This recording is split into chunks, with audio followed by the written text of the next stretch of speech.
Oh, that's better. Yep, sorry. I was on mute. Sorry about that. Hi, everyone. COVID stage 3 restrictions are back again here in Victoria, and it's affecting many of us in many different ways. But unlike when restrictions kicked in months ago, we now have a better understanding of what we're stepping into, especially when it comes to keeping virtually connected. Now, 2020 has been the year that our virtual world has opened up, and it's not just about working from home. We here at Kerry and Dolly have been able to interview guests from all around the country and the world week after week, keeping you entertained, and other artists have been doing the exact same thing. But getting online isn't just about all this razzle dazzle. It's about community and connection.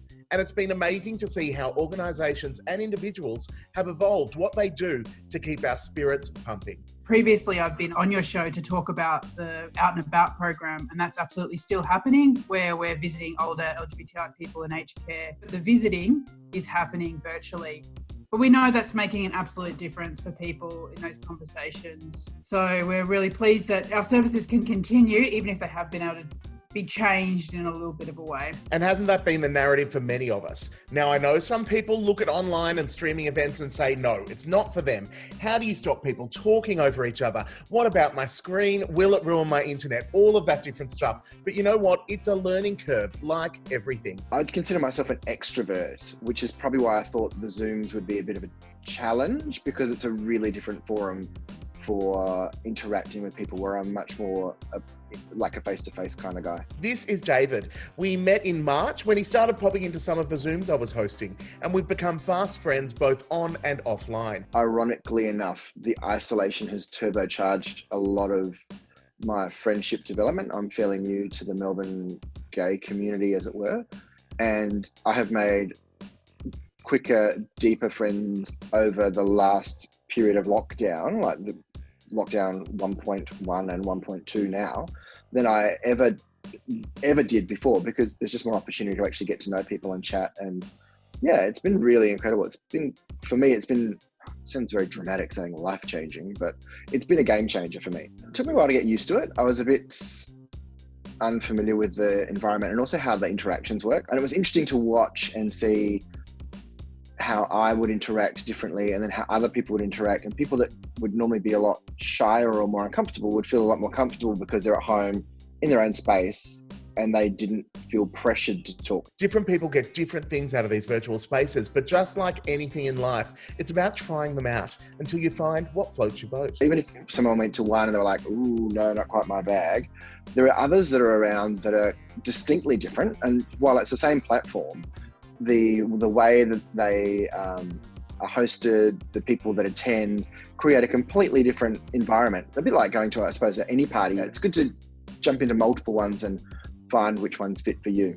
Well, I think the other thing I've really enjoyed is you end up with a real cross segment, cutting down through the layers of the rainbow cake, as it were, with older people, younger people, everyone in the middle, the whole shebang. And it's really been cool seeing the mashup of all of that and new friendships and connections being formed and strengthened. I mean, one of the nice things, if I'm going to sort of really pick any kind of positives out of this, the whole sort of lockdown thing has been, we've all been coming into each other's homes, and, we've been sort of kind of invited in the nicest kind of possible way, and we can see where, people are, and there's something kind of intimate and really nice about that. I guess this whole situation has allowed us to kind of explore and do and kind of reach out in kind of different ways. Spiro from the Melbourne Queer Film Festival is absolutely spot on, and MQFF have gotten very creative this year after their 30th anniversary was cut short with just a few days of the festival starting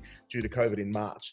And next weekend, they're taking their program online, where you can enjoy queer cinema in the comfort of your very own home, screening 5 films, including their Australian Shorts package, through their website. Every year, after the festival ends, a lot of people kind of ask me, where can I see these films, and the reality is a lot of times that their festival showings are really the only time you get to see, quite a few of these movies, and they disappear. They don't end up on streaming services all the time. We wanted to kind of replicate the festival experience as much as we can, but also give it the flexibility of all of us have streaming kind of services at the moment, and we also are used to the convenience of them, being able to watch things when we want. So I think it had to be a combination maybe of the two, where we kind of want people to feel like it's an event and you have to watch it, you know, within a certain window, but at the same time, you know, you can put it on after you watch MasterChef, or,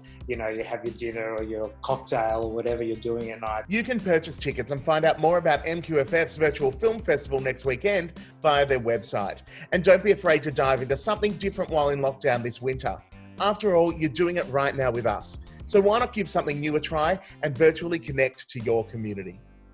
Now, how do I turn this off?